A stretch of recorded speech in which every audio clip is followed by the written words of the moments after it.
We are blessed to live in a community that works collaboratively and comprehensively to ensure the well-being of all of our children here in Wilton.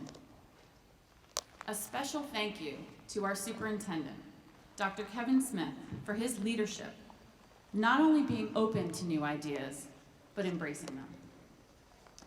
Wilton Youth Council's Free Play Matters Task Force was formed just 1 year ago, after we brought Dr. Peter Gray to Wilton to help us learn about play deficit disorder and the resulting loss of internal locus of control in our children, which leads to depression and anxiety.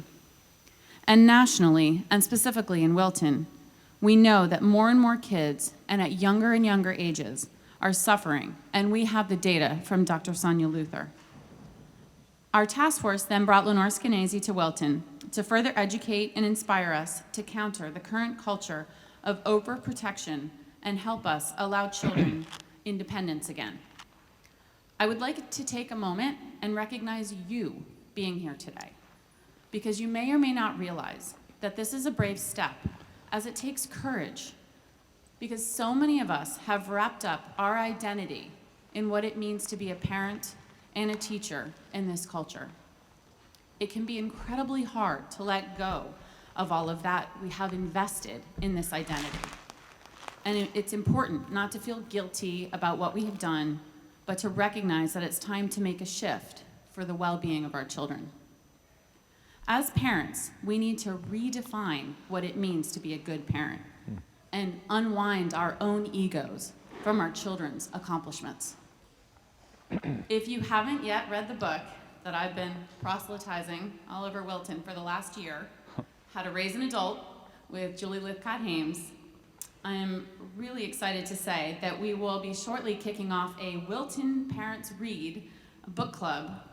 And early next year, Dr. Kevin Smith will be facilitating 2 book club meetings. And you can get it on Amazon for like $4.73 right now. And finally, I would be remiss in not mentioning that today is Giving Tuesday, and we ask that you consider Wilton Youth Council in your donations as we are in the midst of our annual appeal. Dr. Michael Hynes is Superintendent of Schools for the Patchogue-Medford Public School District in New York. Dr. Hynes, a public school advocate and Stony Brook University lecturer, has made contributions regarding the importance of play and recess in schools and yoga and mindfulness in the classroom. He has also published numerous articles in the Wall Street Journal, Washington Post, and PBS NewsHour. Dr. Hynes has focused his work on transforming schools by focusing on the significance of physical, emotional, academic, and social development for students. Dr. Hynes studied and researched the Finnish education system and created a 12-step action plan to improve American schools. Please join me in welcoming Dr. Michael Hynes.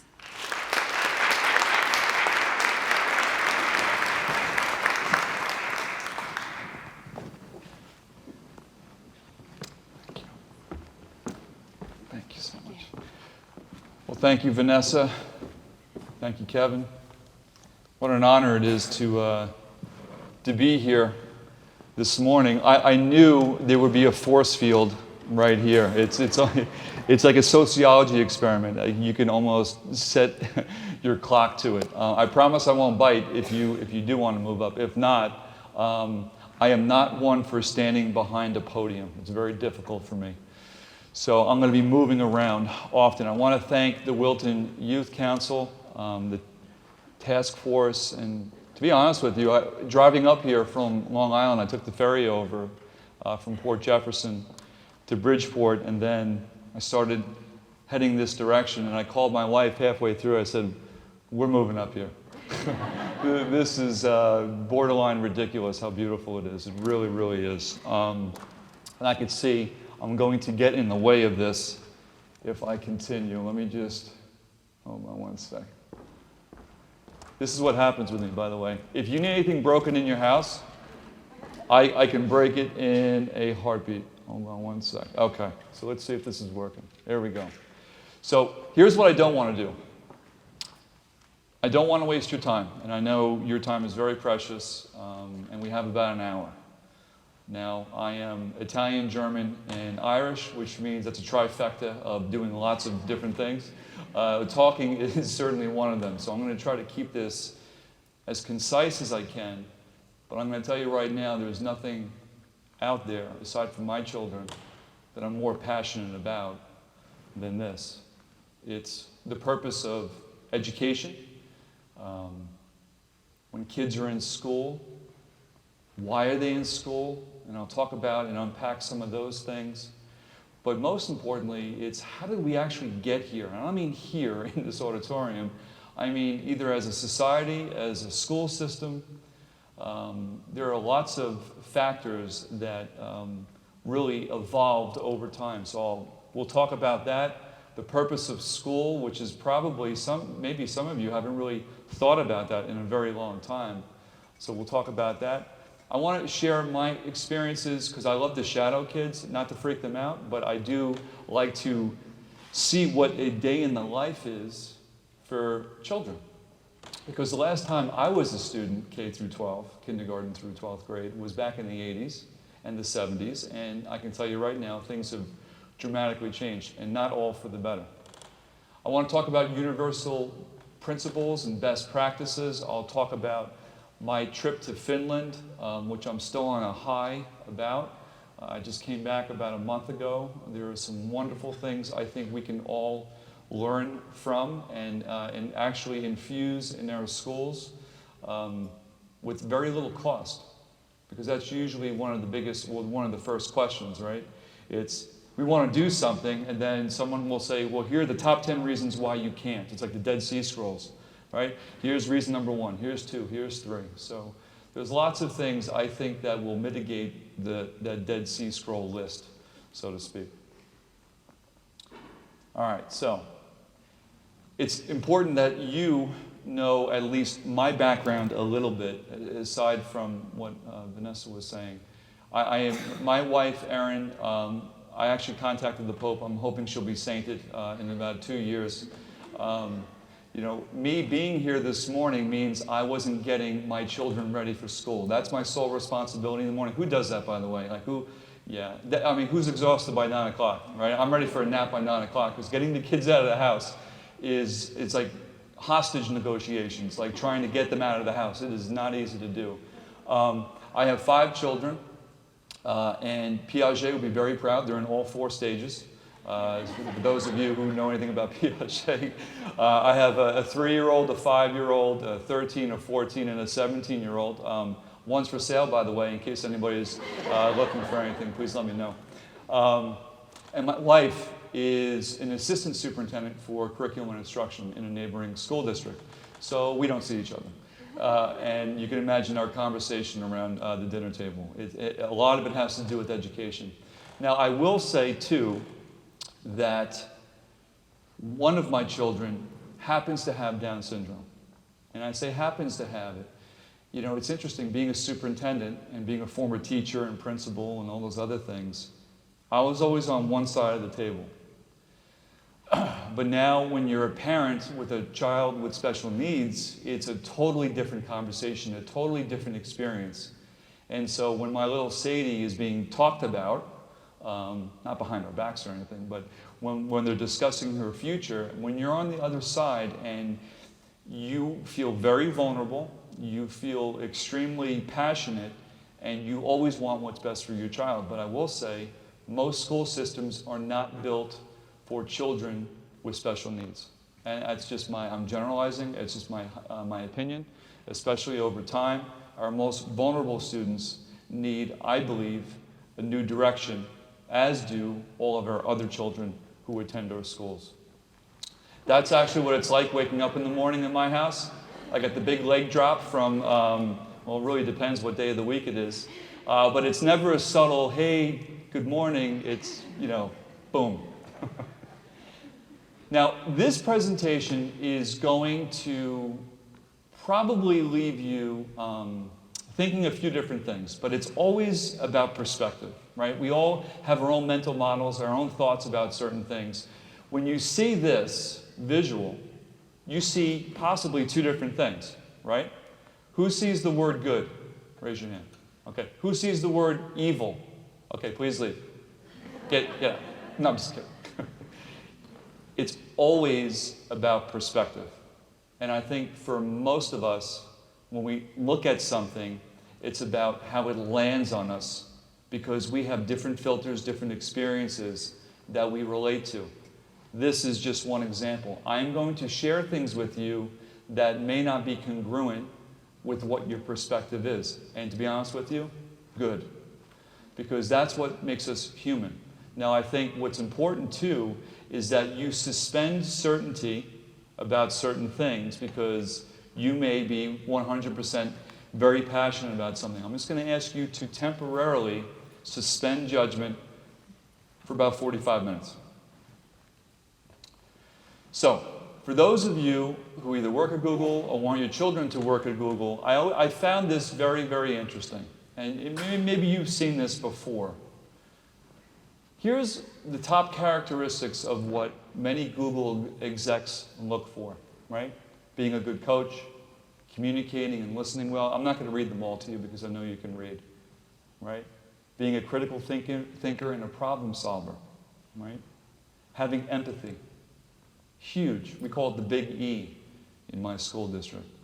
That is something that's a non-negotiable. We want all our kids to be empathetic. Well, to me and to, I can't say everybody, but I think to most people in my school district, this is a big mental model shift and change. Is that play, and that can be defined in a whole litany of different ways.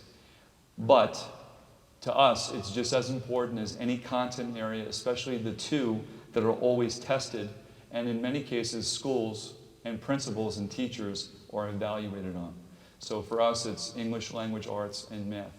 To us, it's just as important. Now, I'm not sure if you know who Jack Ma is, but if you don't, I'll just say he's extremely rich. He makes a lot of money. He's a billionaire with a capital B. And if you know anything about Jack Ma and what he had to go through in order to be where he is right now as a CEO, it's a wonderful journey and an interesting, I will say, conversation. I found it very interesting, his thought process about the purpose of education and his thoughts about his own kids when they are in school. So he says, I told my son, you don't need to be in the top 3 of your class. Now imagine your dad saying that as a billionaire who, is very high functioning, right? Being in the middle is fine as long as your grades aren't too bad. Only this kind of person has enough free time to learn other skills.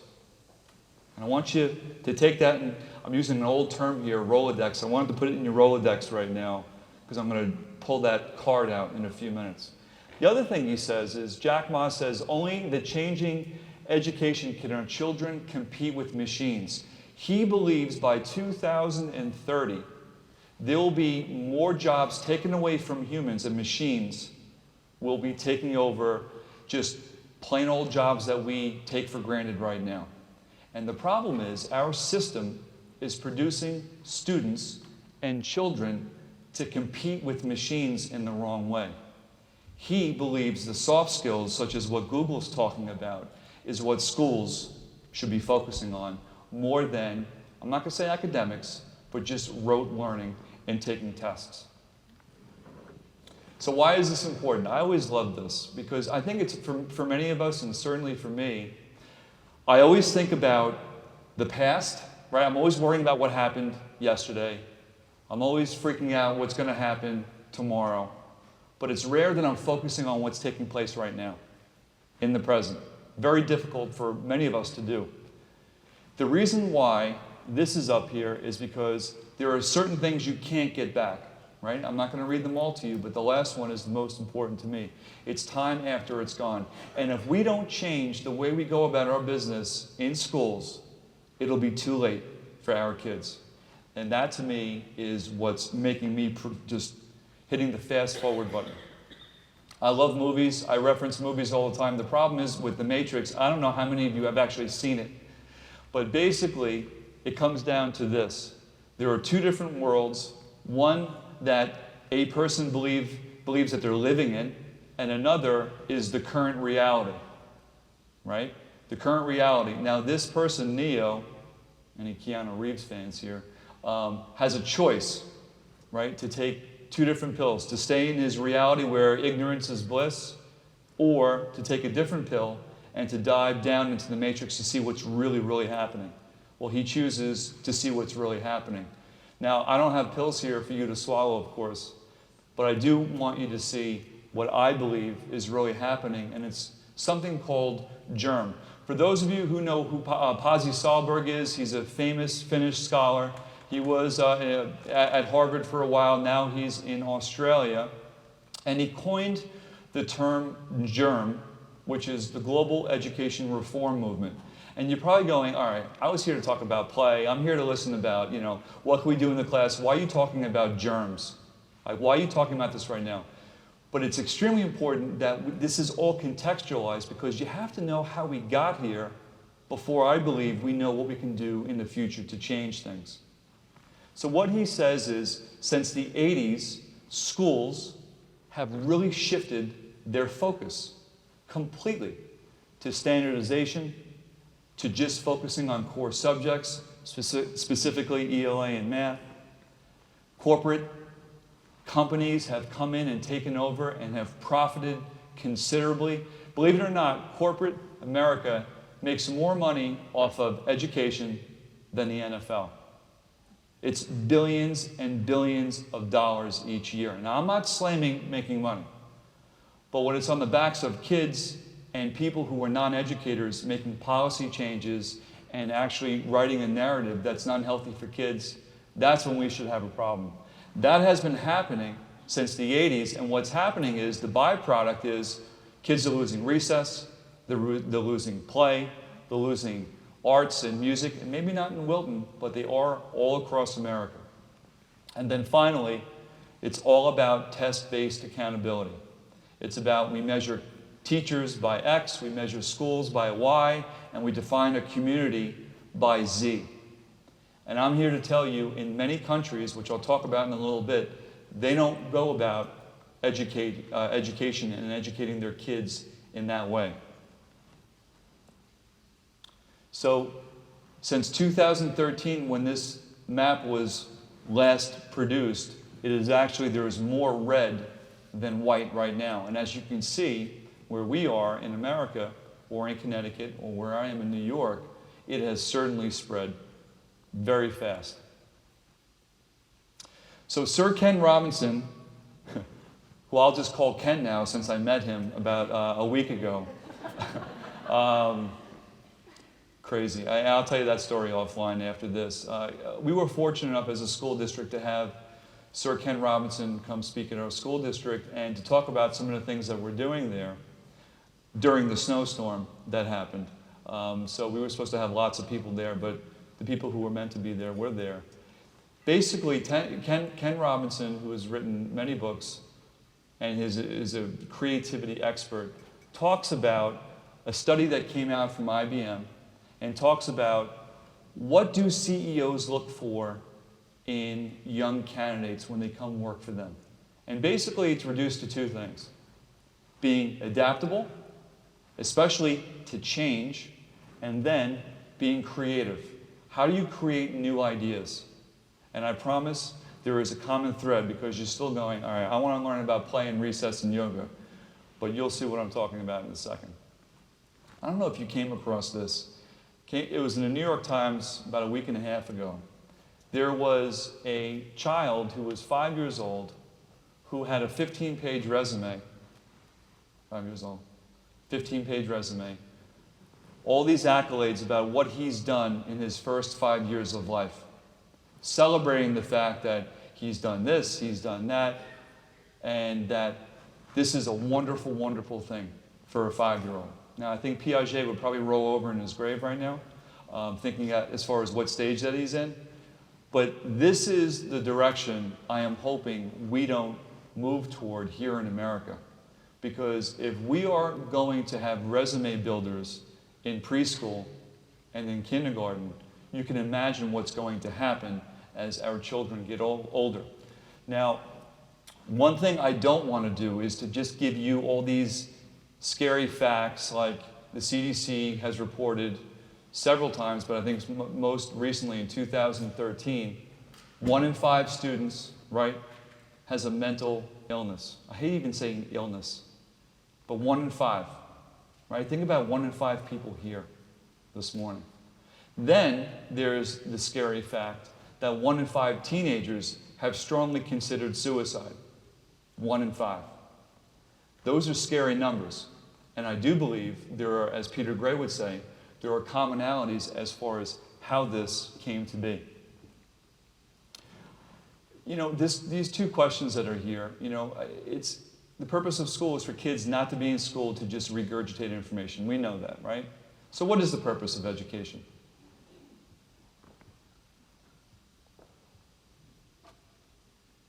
Okay. That's not the 1980s. That's the 1920s. And there are some things here that you'll notice that still probably look very familiar to you, right? You have the rows, you have the despondent looks on you, kids like, oh my, what am I doing? You know, you still have blackboards. Listen, and there's nothing wrong with blackboards, all right? But instead of blackboards, you'll have whiteboards, right? But for the most part, not much has changed. So then I start asking my staff, because this is where I start talking to my staff, right? You know, I go, what's the purpose of education? What's the purpose of school? And they're like, does he want me to really answer that? I haven't really thought about it. But then I say, all right, well, what's the meaning of life? And I love this, because this is very true, right? Or, I love this one, which really may be true, which is really scary. I hope it's not true, but it sounds like it's kind of true. But then you have something where Picasso comes along, right? And he really, I think, quantifies it very beautifully. He talks about the meaning of your life is to find your gift. The purpose of your life is to give it away. And for those of you in education, for those of you who are parents, you know what your purpose is, right? It's to help children. That's why we're here. Have you seen this before? I hope I don't. Oh, have you? Well, if you did, now it's gone. Let's see if it goes back. Here we go. Okay. Is this true? In some ways. I don't mean to offend parents here, because I'm a parent. I know what it's like. I always say, I'm not that parent, and then I find myself, I'm like, oh my gosh, I am that parent. You know, as much as I try not to be. It's very hard for teachers right now, I think, to teach and to... I think teachers have lost a lot of respect. And I'm not saying here in Wilton, I'm just saying across this great nation. I think the profession has dehumanized in some way. And we need to give that, for lack of a better word, respect back to educators. Because they are highly trained, we value them, and they, I believe, know what they're doing. But it's a different ballgame than it was in the 70s or 80s. Because I know if my teacher called my house, I was going to be in a wheelchair probably for the next week. Like, I knew I was going to be in trouble. This is true. And this is not just an ACT test or an SAT test, right? This is the society that we are in right now. Now, I said 14,000 hours, right? If you think about it from kindergarten through 12th grade, it's around 14,000 hours. If you count homework, if you count before school and after school sports, it's almost 23 hours, 23,000 hours. That is a lot of time for sculpting the minds of our children. Now, this I find very interesting, not the picture, even though the picture is really cute, is that on average, the Council of Big City Schools came out with a report a few years ago that says on average, starting in pre-K, pre-kindergarten, we're talking 4-year-olds, the number of standardized tests, on average, a child is subjected to about 112 throughout their lifetime. 112 standardized tests. That is a significant difference than where we were 20, 25 years ago.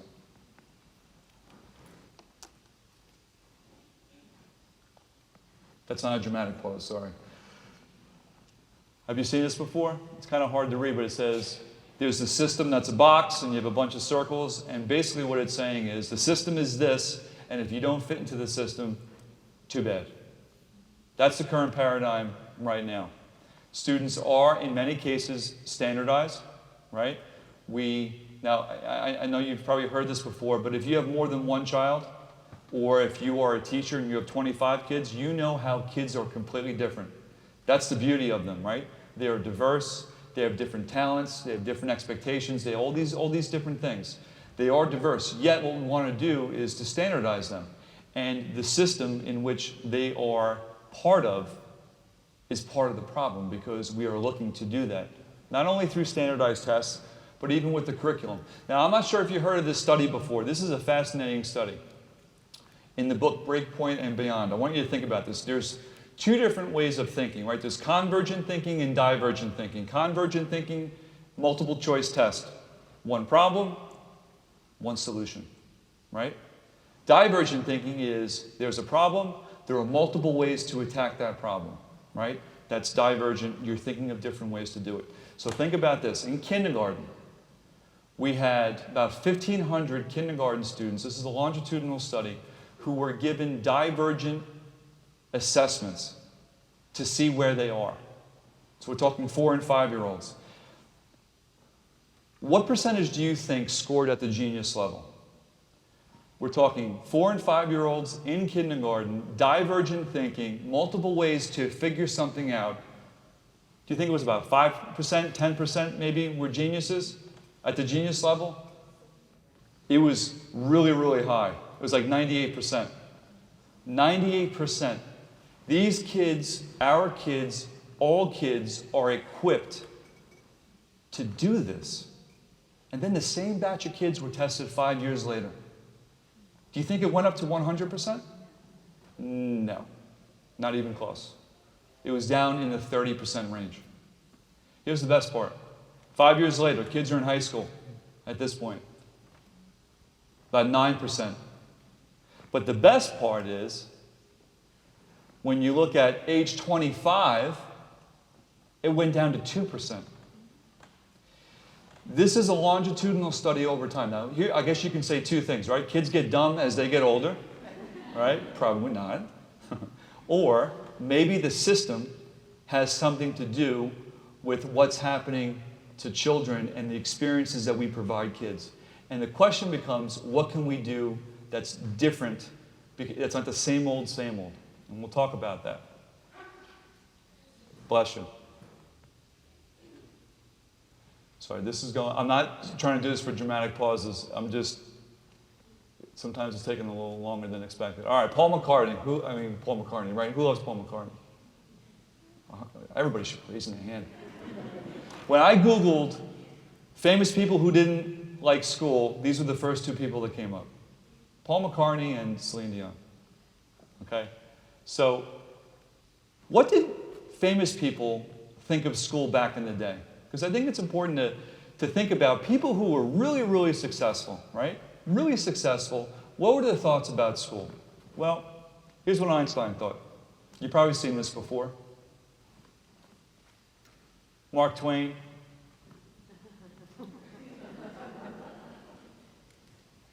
Winston Churchill. Like, I was really blown away by how many people didn't really enjoy being in school.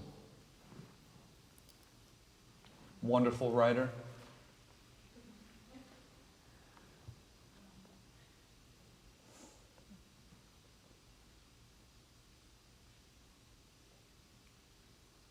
Oh man, I'm blowing through these. Hold on. Let me go back one more. Okay, here we go. So, Anne Sullivan.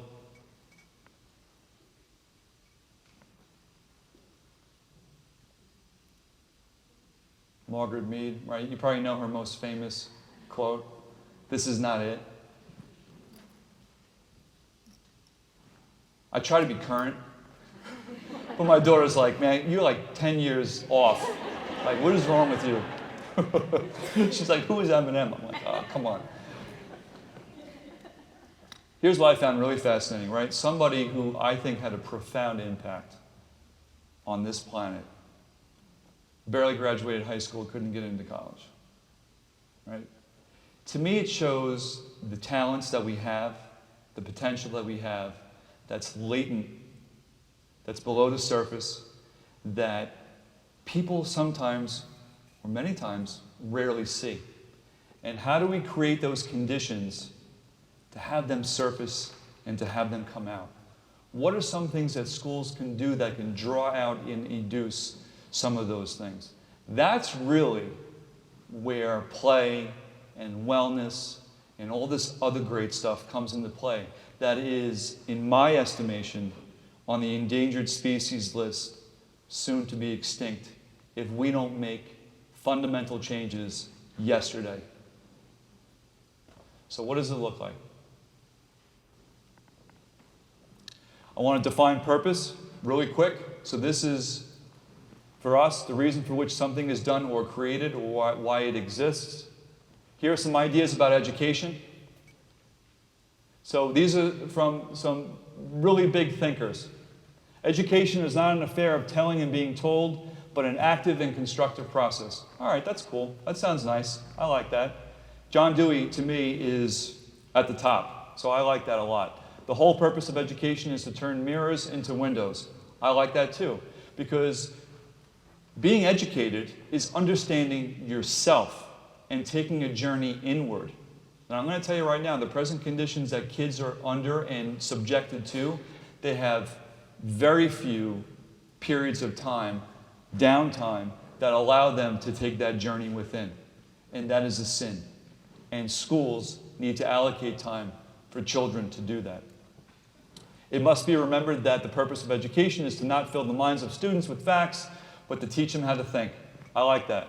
Very nice. But then there are questions. There are fundamental questions that make some board members, some administrators, definitely some teachers, and probably some parents uncomfortable. Because now you start turning over rocks that haven't been turned over in a very long time. And when you do that, sometimes, or many times we go, I don't want to deal with that, and you turn it right over, right? So why are so many children overscheduled before, during, and after school? How did this happen? It's like the boiling frog. Have you ever heard of that before, the boiling frog? It's really gross. My wife hates when I tell this story, but she's not here, so I can tell it. So the boiling frog, right? You take a frog, you throw it in a pot of boiling water, and what does it do? It jumps out. But if you put a frog in lukewarm water, you go up 1 degree a minute. After a while, it boils to death, and it has no idea. I believe, in many cases, our school systems have been slowly percolating over time, and there are some things that we have to now start asking questions why we do them. Why is recess and play on the endangered species list?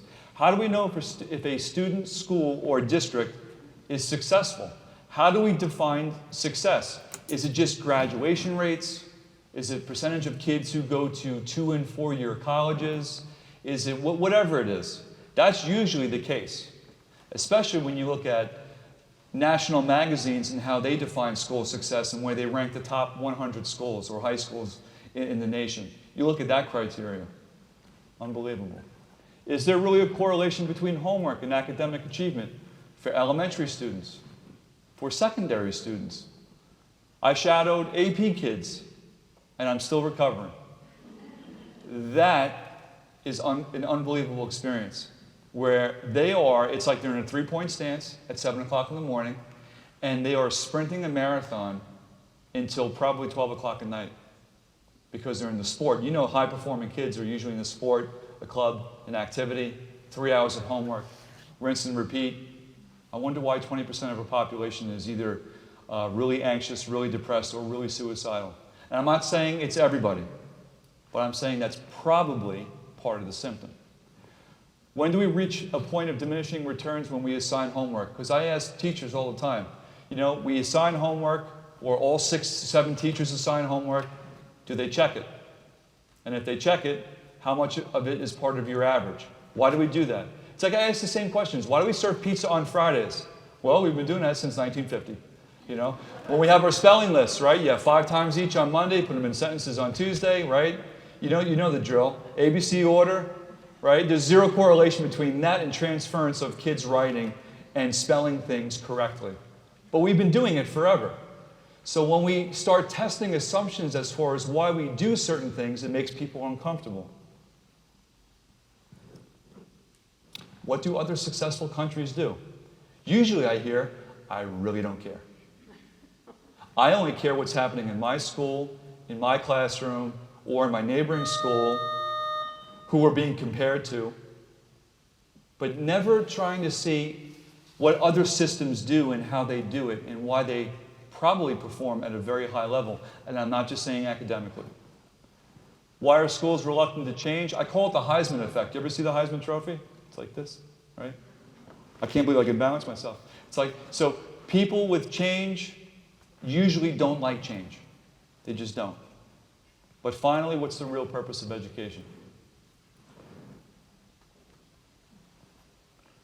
So I like this one, even though it's by Malcolm Forbes. The purpose of education is to replace an empty mind with an open one. Now we're getting closer.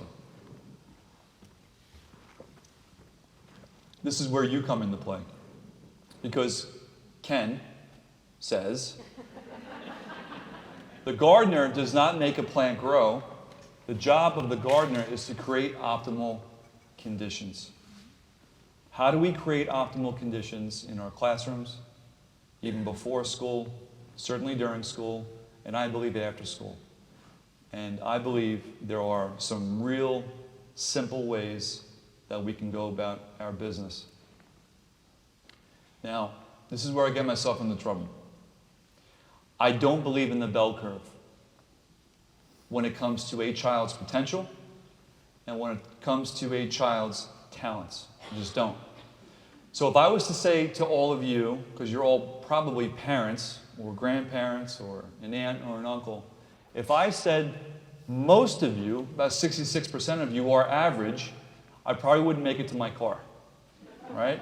And then if I said, listen, there's probably a small subset of you who are just horrific and you shouldn't even be here, right? And I said, then that same proportionate amount, you are unbelievable, you are all stars. I would think most of you would say that is just not true. However, when we have students in our class, here's what happens. We start ranking and sorting kids right away, right?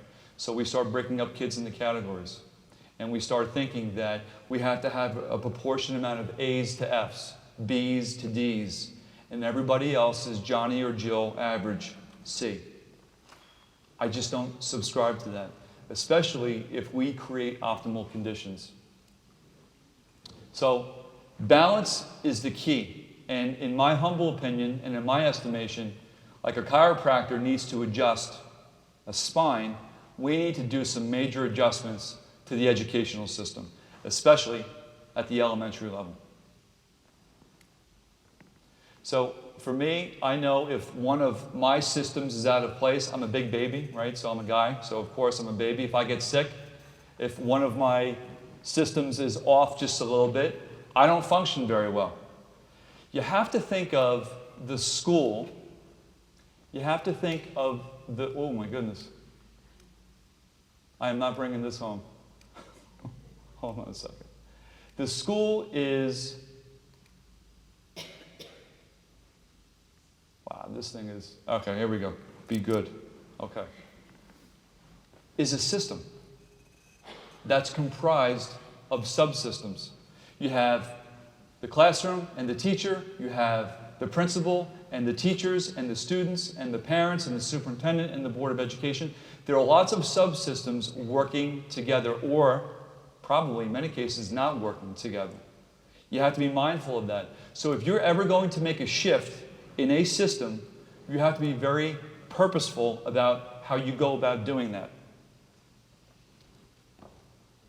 So I was going to show you a video, but I'm not going to show you because just for the sake of time, I want to make sure we have enough time for questions and answers. But there are two things in my life educationally that have cemented why play, wellness, recess, all those things are so important. One is I shadowed students kindergarten through 12th grade. That means I spent the full day more than once, not just like a one-shot deal. Oh, this is cute, photo op, let's do it. You know, let's hang out with the kindergartner for a half day. It's like full intensive. I meet with the parents, meet with the kid, make sure the kid, the child is okay with me, embarrassing them for a full day. The teacher's okay with it. There's a lot of things that go into account. But here is something that really changed the way I viewed it, because I'm still thinking in many ways like the 70s and 80s and 90s, even though I stopped teaching in the late 90s. It's completely different. That's still the same, by the way, when you hear that bell, right? That Pavlovian bell. We drool, and then we go to the next class, right? So one thing I've also done, too, is I've spoken with 5th graders, 8th graders, and seniors, right? So it's the kids at the tail end of their experiences. And I do it once a month in all 11 schools. We have 11 schools. 3 middle schools, 1 high school, 7 elementary. And I asked them, what's working, what's not working? And if money was no object, what would you like to see here? And their eyes light up. They're like, oh my gosh. Right? So I get to hear their voices. And usually, the things that they share with me, we didn't have. We didn't have. And that's a problem, because our job is to serve kids. That's our sole purpose, is to serve students, to serve parents, to make sure they understand what we're doing, how we can support them. So here's what I found out. Kids need to move often. And I'm not saying, let's just have kids go out for 10 minutes. Because in New York State, the average recess is 12 minutes. Federal prisoners get an hour. But kids in New York State have an average of 12 minutes. There is something wrong with that equation. So kids need to move. How often do we provide those experiences for kids? Not very often. And I'm not just saying elementary kids, by the way. I'm saying secondary kids, too. If I sit behind my desk for more than a half hour, I'm like, ever seen Mars Attacks when their heads explode? Like, that's how I am. Like, I need to move all the time. Children need time to play and explore. It's almost like we have put seatbelts on kids when they come into school. Fasten up. You're going to sit here for the next 2 hours or for 45 minutes. Ever try to have a 5-year-old sit down for 45 minutes? That is like criminal. It's hard to do. Physical activity, movement is paramount. Recess is fundamentally the one thing we have to, it's a human rights issue for kids. They deserve, not, because if it's 20 minutes of recess, you know how it goes. It takes 5 minutes to get out there. They put their jackets down if it's nice out, right? Then they have to figure out what game they're going to play, and then the bell rings and they go back in. And they're like, what just happened, right? That's extremely unfair. So we need that. Yoga and mindfulness. We have introduced yoga and mindfulness for executive functioning skills, and I'll talk about this in the few minutes I have left. Very, very important for that recalibration, for that journey inward. And high school students not taking lunch. This is the bane of my existence, and this is where I get in trouble in my home district. We have kids, and I love them all. I really, really do. They're taking 5 AP classes, 6 AP classes. They'll forego lunch because they want another weighted course to add to their GPA. So it's 107.8, whatever that means. Because you know when they go to college, they strip it down. They don't care if it's 107.8. But they think more is more. And the paradox is less is more when it comes to a lot of things that we do in schools. So we've increased recess from 20 minutes to 40 minutes. They have 40 minutes of lunch, and they have 40 minutes of recess. That's 80 minutes where adults get out of the way. And we don't tell kids what to do, probably for the first time. Because you know we tell kids what to do right when they wake up, as they're walking out the door to go to school. While they're in school, we tell them what to do all day long. And then they come back, we tell them what to do, what to wear, what time to go to bed, and then they do it again. And we wonder why, when it comes to them making their own decisions, it's very difficult for them. This provides that opportunity. Because during recess and during unstructured play, which our K through 2 students have in their classrooms every single day, it provides opportunities for kids to learn how to work well with others, try things they don't want to try, but they're doing it with somebody else, to navigate through a whole host of social things, and to have divergent thinking skills. So This is the real purpose of education in our schools. We call it PEAS. It's physical growth plus emotional growth plus academic growth plus social growth. There is no hierarchy when it comes to this. That means it's not academic, and then the others are second, third, and fourth. It's all the same. The beauty of it is, and this is really amazing, if you have physical growth, emotional, and social growth, the natural byproduct is cognitive enhancement. You're going to see kids performing at a much higher level. So when I hear teachers saying, if they go outside for recess, that's 20 minutes less instructional time, times 5 days, that's a lot of minutes, times 180 days a year, that equals so many hours. But I guarantee you, for those of you who are old enough to know this, I Joe Namath guarantee you, well, not many, okay, that's in New York, sorry, that there is 20 minutes every single day that you can find in the classroom for kids to have recess, because there is always transitional and downtime, always. And if you view recess and play as an extension of your classroom, of what you're doing, if you hold it in the same regard, because the research shows what it does for kids, it's an extension and it is the right thing to do. And what we've seen over time is undesirable behaviors, kids getting in trouble, have been reduced by 50%. We have seen an increase in attendance, and the best part is, which it's hard to measure this, we have kids who want to come to school. We have kids who are happy to be in school because they have the time to do these things, which are really important. The principal goal of education is to create individuals who are capable of doing new things and not simply of repeating what other generations have done. That's by Piaget, who came up with the 4 different stages for children. And that, to me, is extremely important. When you provide those opportunities for kids, this is what you allow to happen. So, since Peter's come to our school district, I can call him Pete. So Pete, I know he came here. I know Lenore has been here too. We are working very closely with them. And I'm going to tell you, I don't see the biggest changes with our kids. I see it with our parents. I see it with our teachers. You know, it's with horse blinders, right? You have horse blinders on, and what that does, it blocks everything out. I've seen our horse blinders collectively in our school district open up to try new and different things. So Peter Gray articulates why play is so important, because learning to him and playing are the same thing, because kids are learning a profound amount when they are playing. That is learning, in many ways, in its highest form. And as Mr. Rogers would say, play is often talked about as if it were relief from serious learning, but for children, play is serious learning. It's really the work of childhood. For us to remove or to keep it at a very low level as far as recess and unstructured play is to just diminish the childhood experience, and I believe kids pay for it as they get older. So I talked about unstructured play, 40 minutes of recess, mindfulness, yoga. These are just some quick pictures. Paul Zintarski was in the book Spark. I'm not sure if you read the book Spark. It's a great book. It's about movement, and it's by medical doctor John Ratty, and he talks about how important it is for kids to move, right? So he shows PET scans, Paul Zintarski, in his school district when he was the AD in his school district about 5 years ago.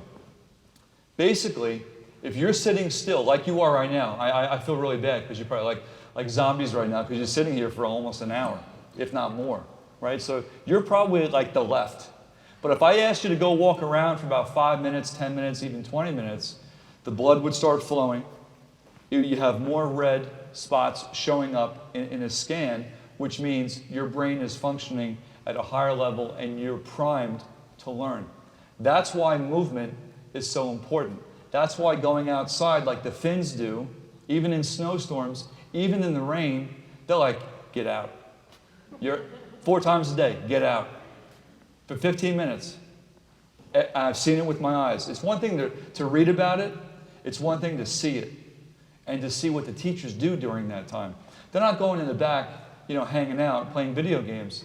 They're actually like talking to each other and actually bonding with each other. So there's a lot of unintended consequences that are really, really, I think, very productive.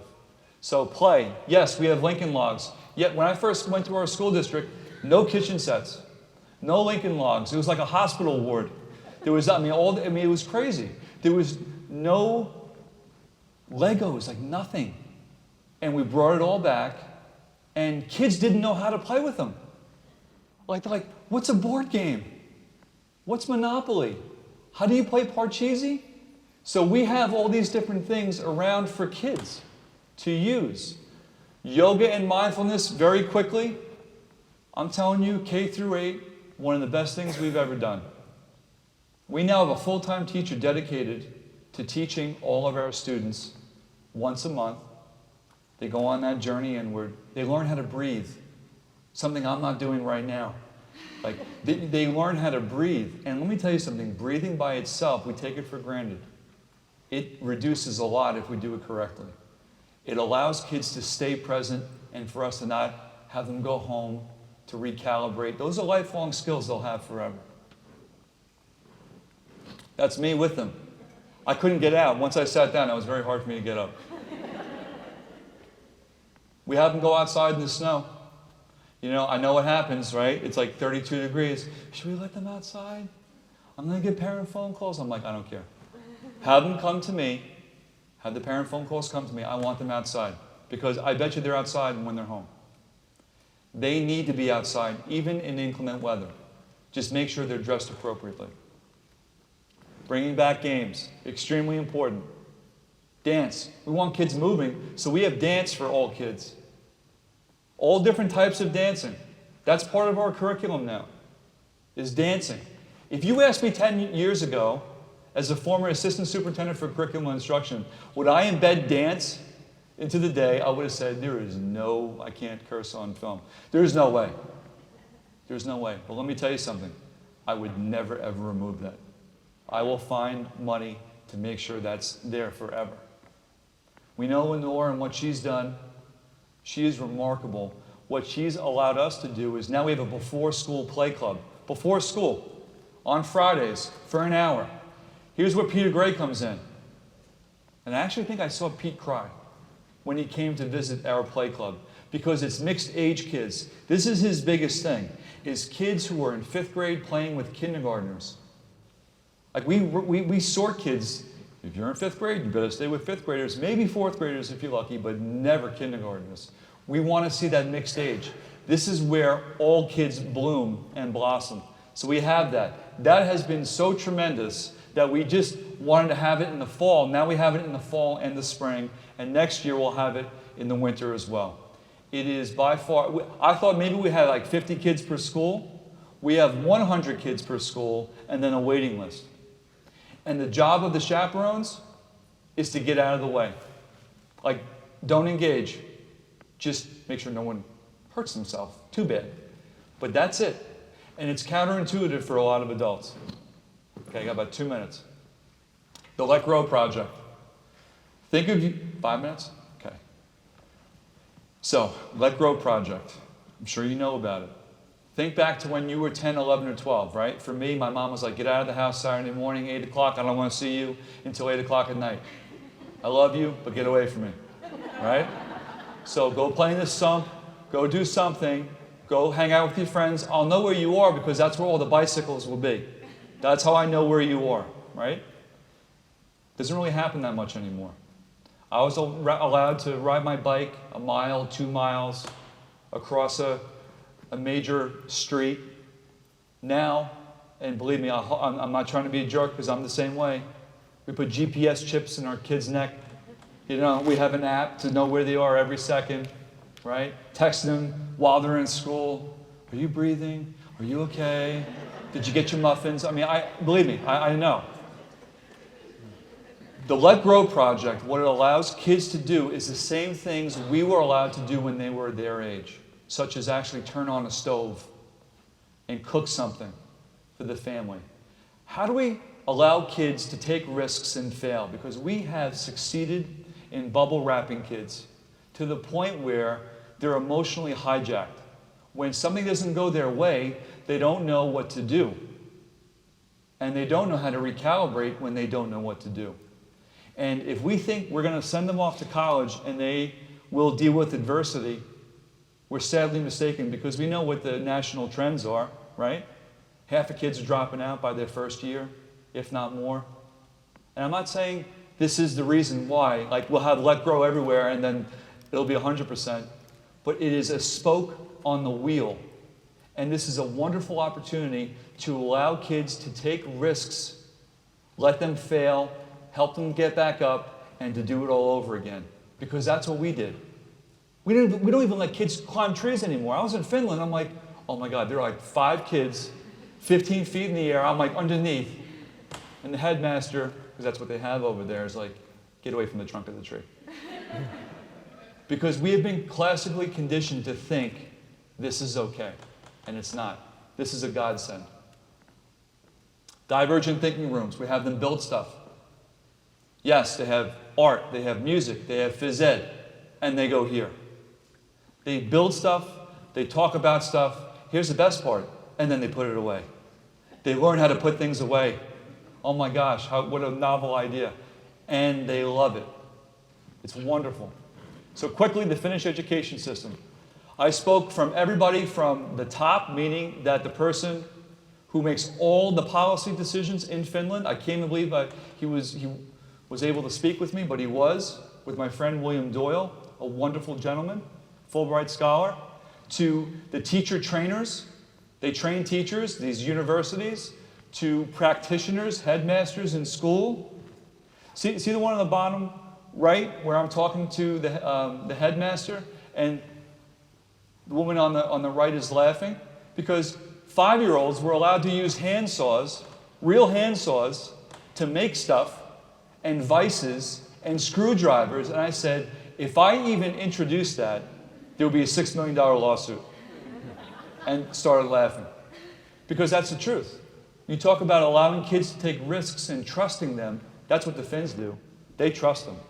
Just had a piece come out in the Hetchinger report. My friend Bill Doyle and I, we wrote a 12-step, what we believe America can learn from Finland, that we can bring in. That's part of it right there. These are some of the tips. Emphasize well-being.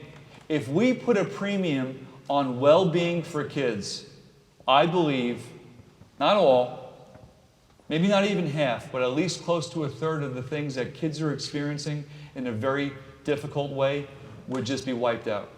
Well-being. That's what gets them up in the morning, not ELA scores or rating teachers or graduation rates. Because you know what the graduation rate in Finland is? It's close to 100%. They believe in vocational trades. This is something I truly believe in. They don't look at it as less than. They look at it as the same as kids going to the university. They hold them in a very high regard. Some other people I spoke with. Outside during recess, snow. Non-negotiable. They're outside 4 times a day, 15 minutes, they go outside. They have ping pong tables in their middle school. They have couches in their high school. They treat their high school and middle school as like an extension of their home because environment is very important to them. They have different learning spaces. It's not the traditional, see the top left. It's not traditional rows. It's open spaces for kids to explore. Different seating arrangements. They test drive things. They pilot things and they take risks as educators. And it's succeeding. Again, they believe in vocation trades. I sat in a high school English class. They speak 4 languages, by the way. For the most part, a Finn now will speak 3 to 4 languages. I was speaking with 2nd graders who speak English better than I do because they introduce it early.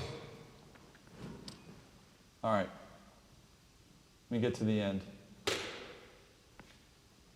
That's some of the spaces we have in our rooms where they build things, they deconstruct them, and we take time out of their day. And then finally, Ken left us with this. Our task is to educate our students' whole being. Like a Trivial Pursuit piece, right? Please tell me you played Trivial Pursuit. Oh my God, come on, man. I'm trying not to throw too many 80s references out there. I'm really trying.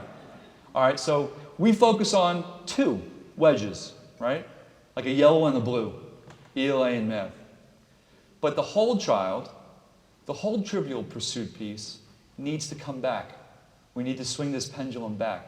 And as Ken's saying here, our task is to educate students' whole being so they can face the future.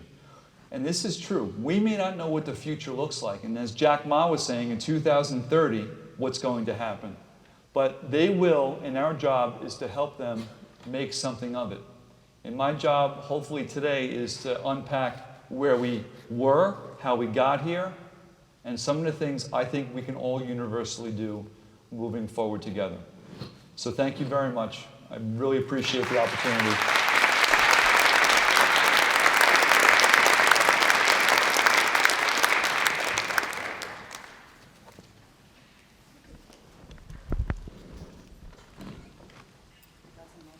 Okay, good. We've got some mics here if anybody has any questions. Happy to, right there. Start to work with the chairs.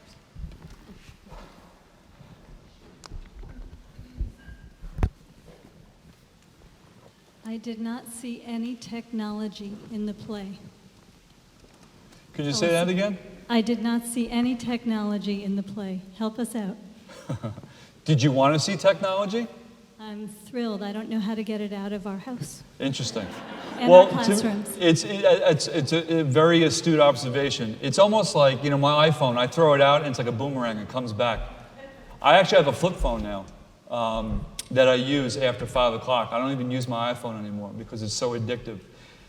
This is the real trick because there is such a push to have technology everywhere. And believe me, technology, it's the world we live in, right? So, but there are sacred spaces that we don't have to have it.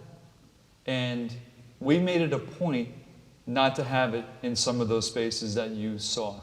I will say there is pushback a little bit in our school district because, you know, again, we have school districts to the east or to the west of us where kids enter kindergarten and they have an iPad and a Chromebook and everything else that comes along with it. So for us, it's about educating parents saying, listen, technology is a good thing, but like anything else, there's balance. And I think what we're trying to do is to show it through a balanced approach.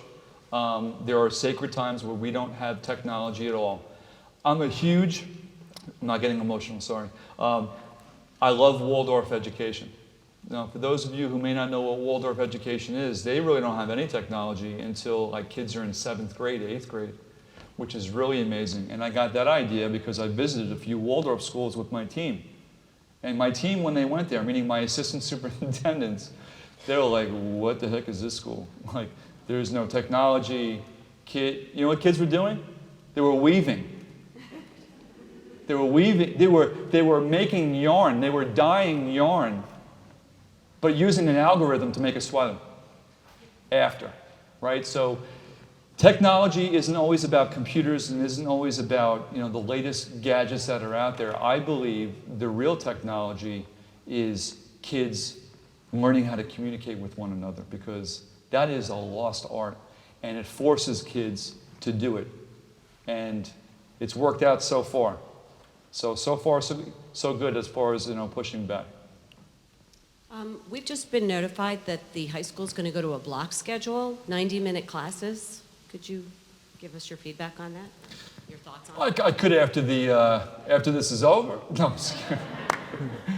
That is, you know, it's interesting. So you look at different constructs. The interesting thing is we are toying with, we don't have a 9-period day where we are. We have an 8-period day.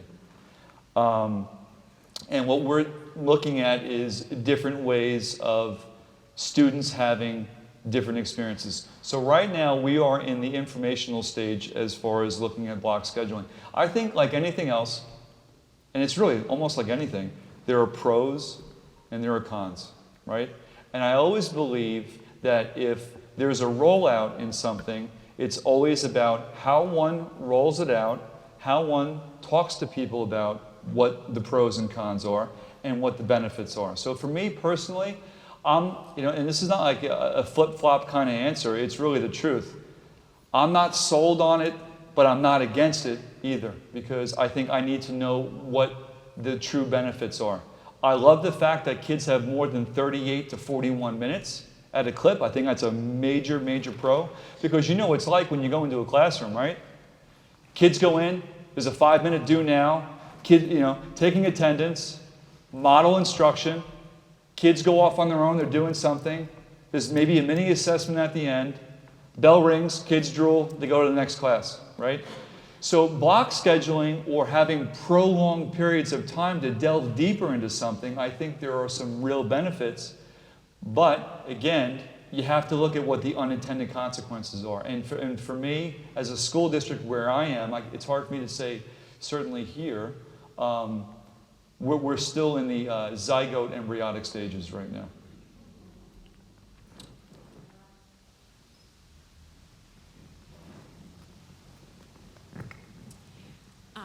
I saw on one of your slides that you mentioned project learning, and I'm curious about what that looks like in your elementary school. Does it go up to the middle school?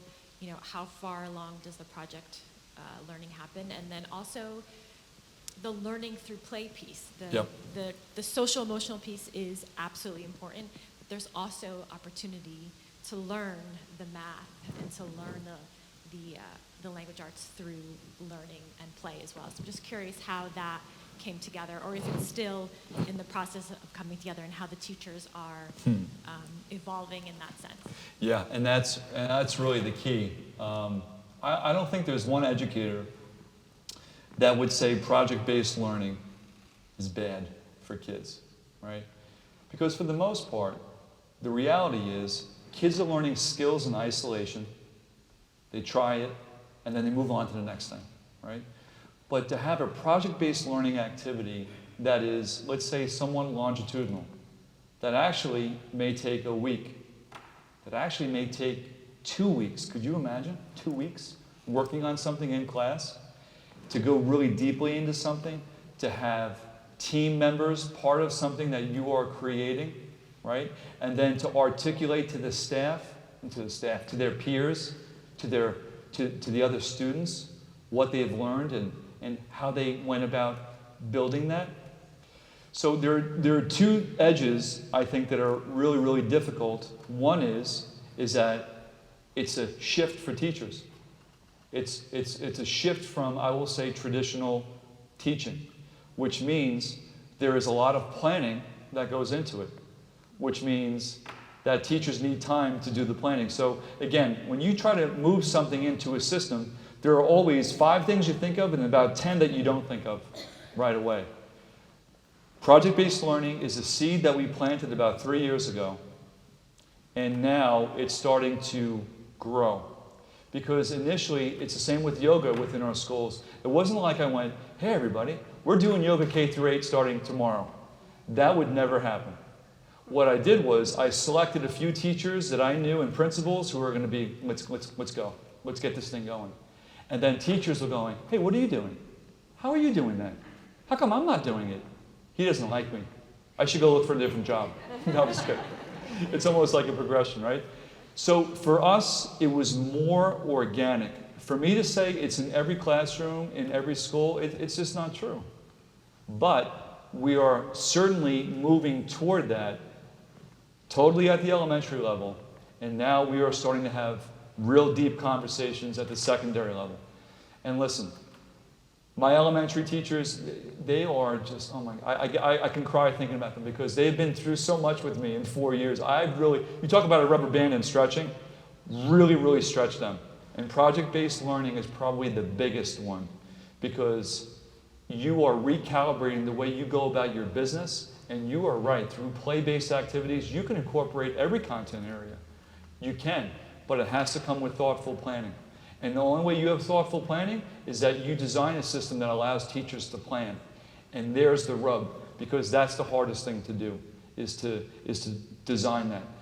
Middle school and secondary school teachers, any middle school, secondary teachers here? Okay, good, I can talk behind your back. So here's, and I love them too, but in many cases they think they're university professors where it's their content area is the most important content area, right? And I get that. And I'm not saying, I would say, actually I have said it in front of all our high school teachers. That shift, project-based learning at the secondary level, I think will be much more difficult. Put an exponent of 5 on it probably. Unless maybe you have block scheduling where it allows kids to then delve deeply into something. I mean, that's probably one of the pros, right? It'll allow kids to delve deeper into something for more than 38 minutes or 41 minutes. I am so pro project-based learning because in Finland, let me tell you something, that's what they're doing. They're doing real-world things and then showing why it's so important for kids. That's the beauty of it. There's nothing worse than doing an assignment and seeing no relevance in it, right? So for them, they're building something, they're creating something, they're articulating to their peers, and then it becomes part of their DNA. That's what we want. But it's a major shift.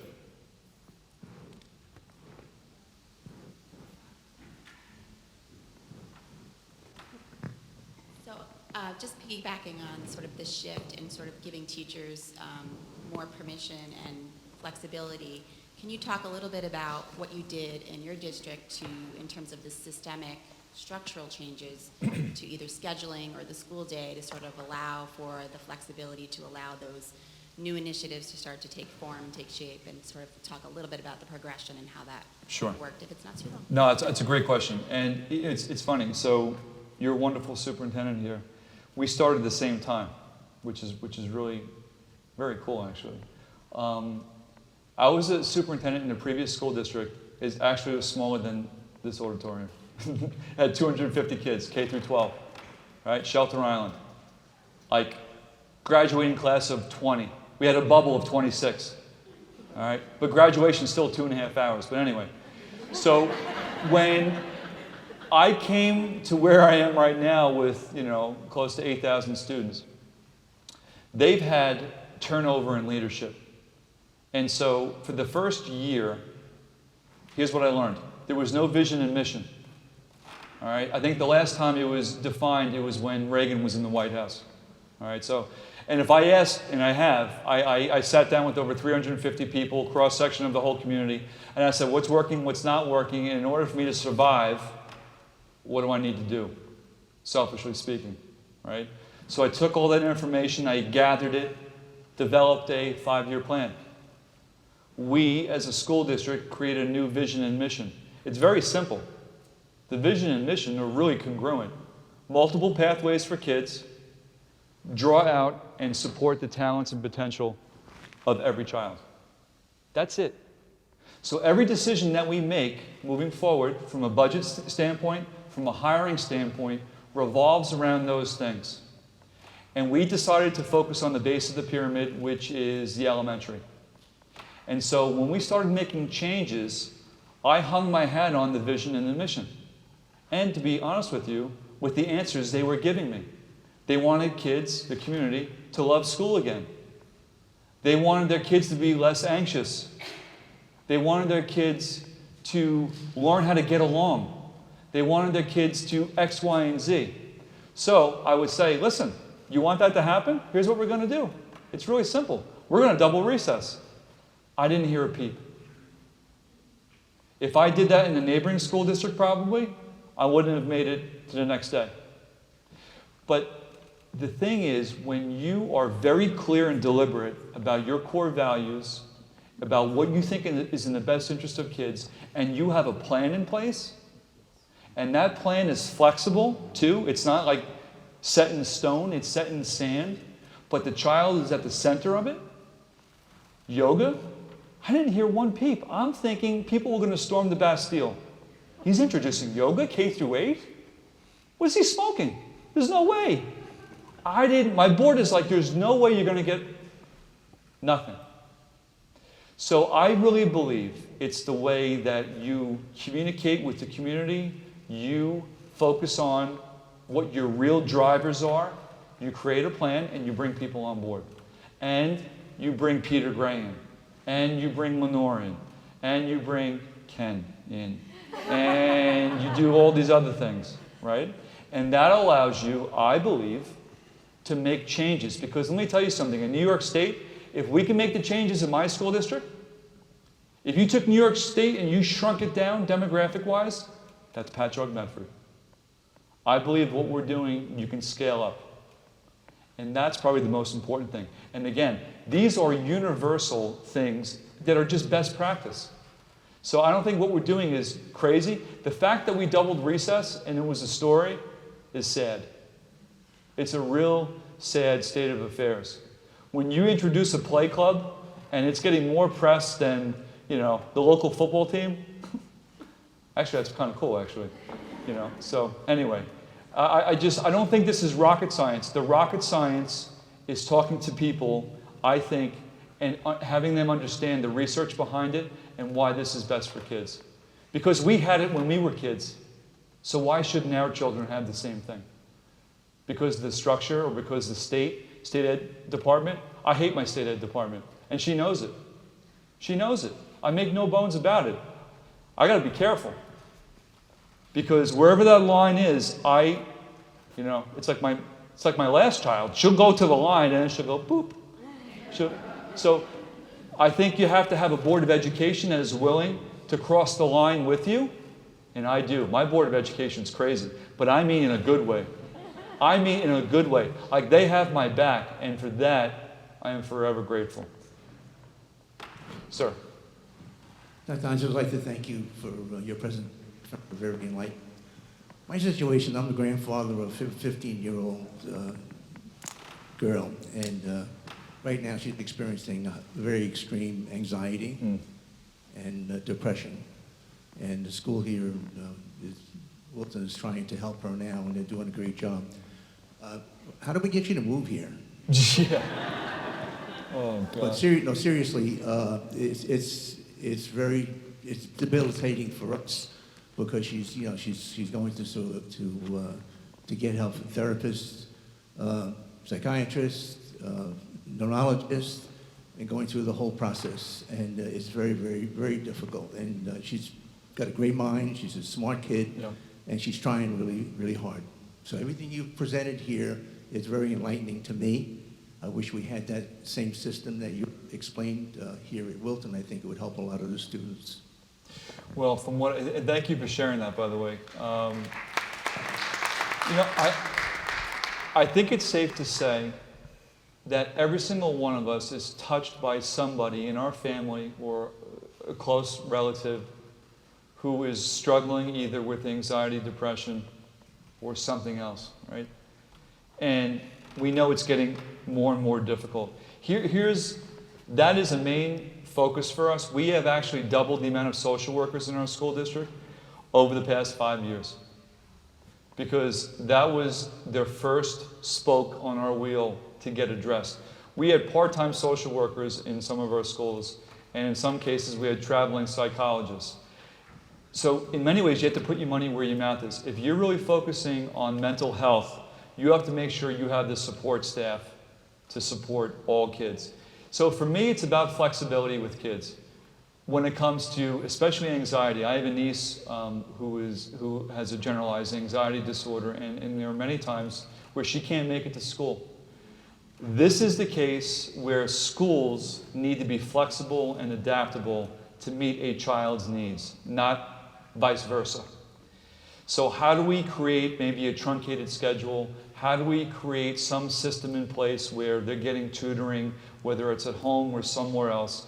We have to be adaptive and throw out the old model that we have been surrounded by and think of new ways to address kids who are really struggling. Because the bottom line is, whether it's your granddaughter or my niece or somebody else, this is not going away. And if anything, as Dr. Peter Gray's research is showing, there's going to be more of an uptick. And we have to make sure that we create an environment that's conducive for kids so when they are here, they are not as anxious. And this is where the Finns, I think, have it right too. In high schools, well, first of all, their school day is only 4.5 hours. Okay? It's crazy. Elementary, it's 4 hours. I'm like, where's everybody going? Like, you just got here, right? What they do is they front load supports for kids, special education, students who are struggling with anxiety at the elementary and middle school levels, and then they allow kids to be flexible at the secondary levels. And that's, I think, something that we have to learn how to embrace in all high schools and in all middle schools. Because we all know that they are not created equal. And that's, I'm not saying anything disparaging about any of them. But I believe, certainly after speaking, with the superintendent here, who is, I think, a really wonderful, wonderful school leader, who I want to get to know a heck of a lot more. That's what it comes down to. It really comes down, I think, to leadership, and it comes down to making it a priority. And that's what we have to do across this great nation, because 20% now, I think, will be 25% in about 3 to 4 years. So I don't know if I answered your question, but I just know that you have to put your priorities and then back it up with a budget to make sure that happens. And that to me, you put your money where your mouth is when it comes to that. Thank you very much. Is this on? Sort of along the same lines, we've heard a lot of wonderful things about, proactive efforts up to grade 8, and I have 8th grade twins who are going to be going into the high school, and we're moving into a block program, so it'll be four classes a day, longer, which will be interesting. I haven't heard, maybe I missed, but what can be done more proactively at the high school levels? This gentleman was sharing, he's in crisis, his granddaughter's in crisis, and I know that we can act in crisis. We have the social workers, we have the psychologists and the psychiatrists. But what have you seen that can be rolled out, not a quick fix, but in high schools? There are, block rooms, playrooms aren't going to work at a high school level. We don't have a vocational agriculture program that might be more appropriate for some of our students. But what is out there now that could work in a high school scenario that could sort of transition and help ease some of that stress? And what do you think about removing AP classes from high school?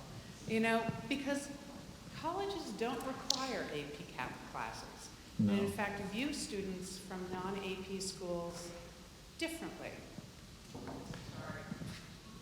Wow, that's the $1 million question, right? All right. So let me answer your question from your last point. And I'm going to tell you what my thoughts are about it. It doesn't mean a system will change in that direction. I personally don't believe, I have a hard time with the College Board. I struggle with, I always want to make sure that students who want to push themselves and really broaden their perspectives, they have opportunities to do so, right? That's very important. In Finland, there are no tracks, meaning there are no AP courses. Everyone's taking the same thing, right? And I found that very interesting when I asked them, well, what about the high flyers and the parents who want them to have 35 credits before they, go to school and they graduate when they're 20? What about, because colleges, we're led to believe that if, kids don't take 15 AP courses, they're not going to get into the university of their choice. And when I talk to the students about AP classes in Finland, and when I talk to them about tracking, one girl actually started crying.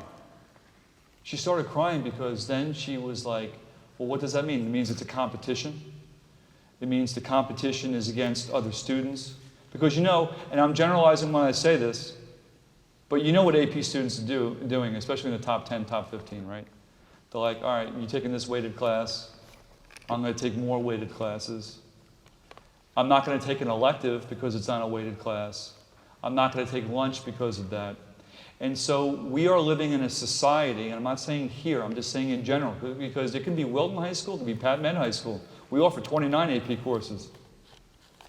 And I had a conversation with my AP students, about 100, more than 100 of them, with their AP teachers.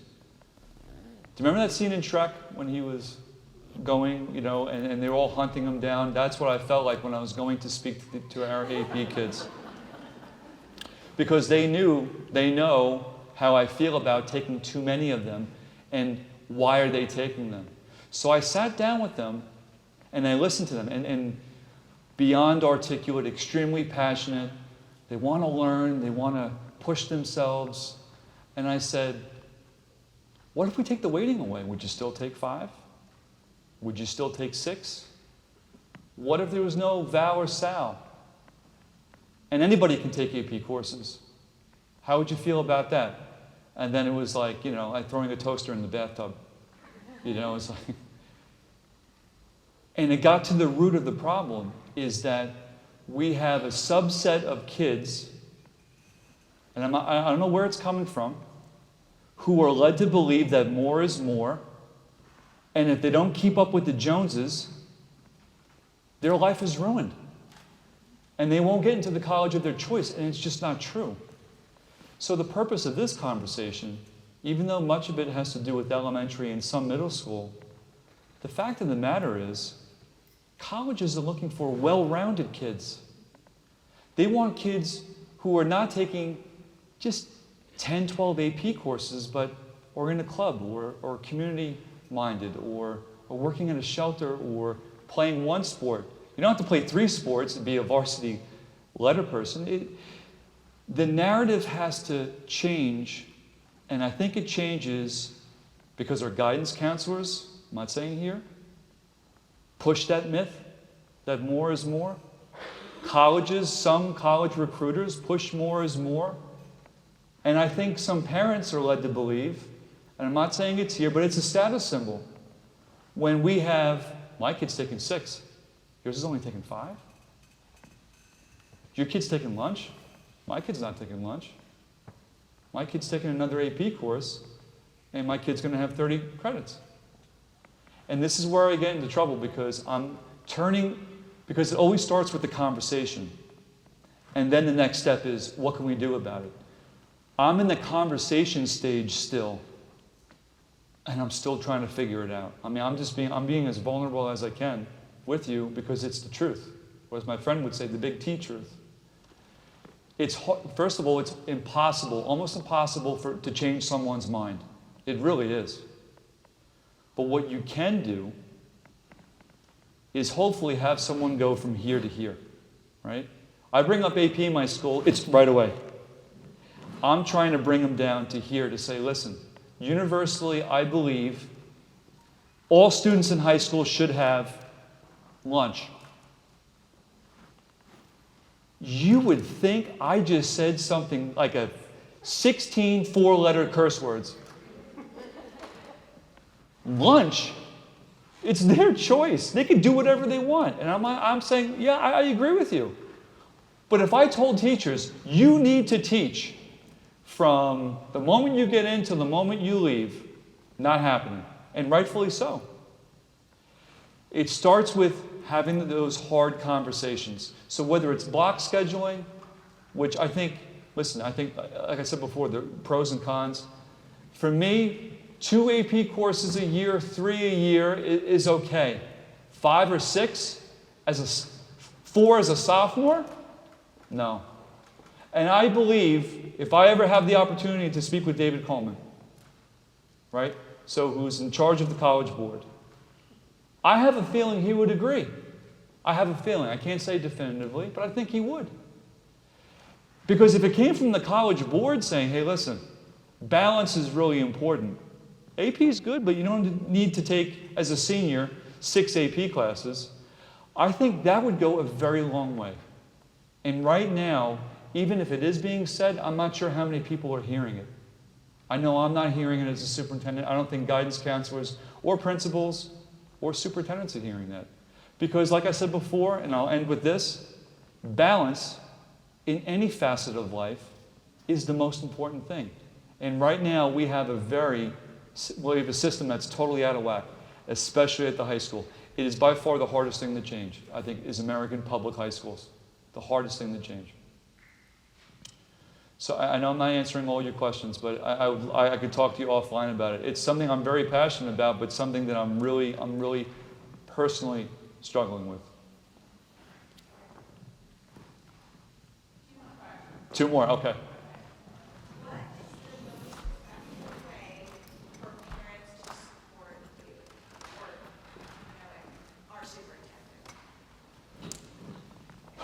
So, yes, so the best way to support your superintendent or to support this type of work. Wow.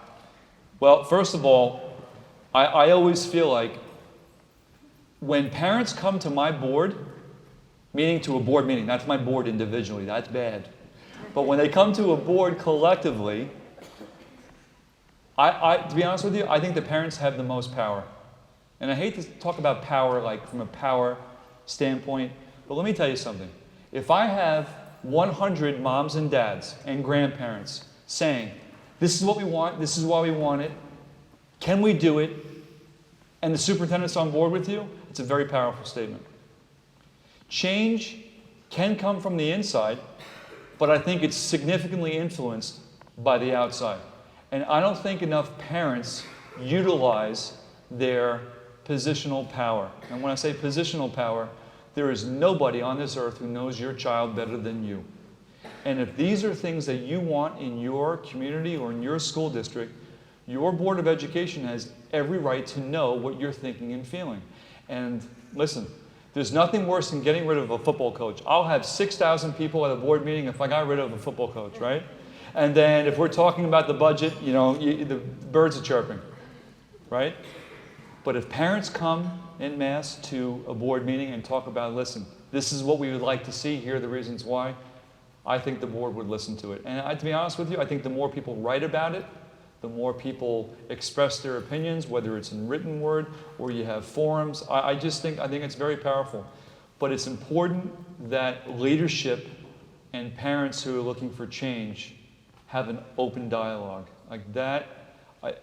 Because if you don't have that, then you're going to have resistance. So for parents to talk to board members, to have groups to use this wonderful youth council, I mean, those are the things, those are the conduits that I think lead to change by far. Parents don't speak up enough, and we need you. We need you to do that. One more? Or?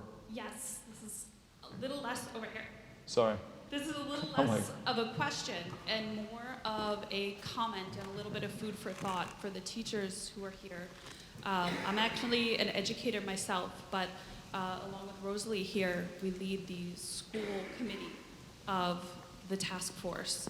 And I just wanted to give an open invitation to anyone here interested and on board with what Michael is saying to join with us and say we can support our administrators and our teachers in what they're doing, and come talk to us. We're here.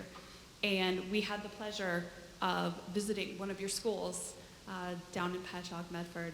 We got to go to Lori's school.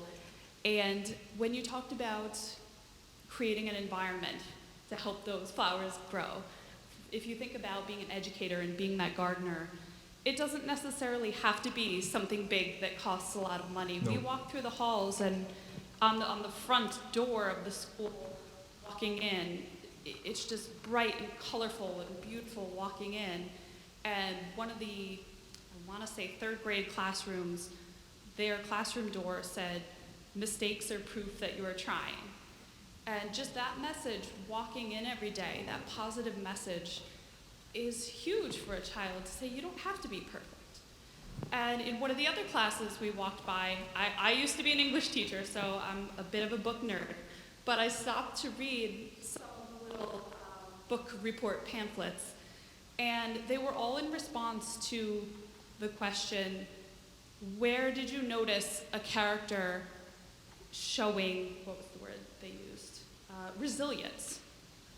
And it was taking that value, one of those soft skills that the teachers would like to see in the children, and saying, try to find this in the book. And it's built into the curriculum. It's not saying you have to do this, you have to set up your curriculum a whole nother way. It's here's how to infuse little questions to build that character in your students. And I think that was just a wonderful example of how teachers really can do that every day without a ton of preparation.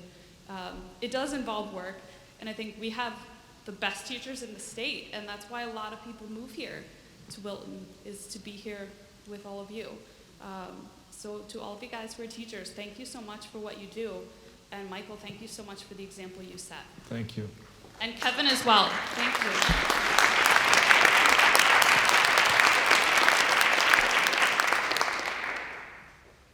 Thanks, everyone. Thanks for your questions. We are over time already. And thanks again to Dr. Michael Hynes.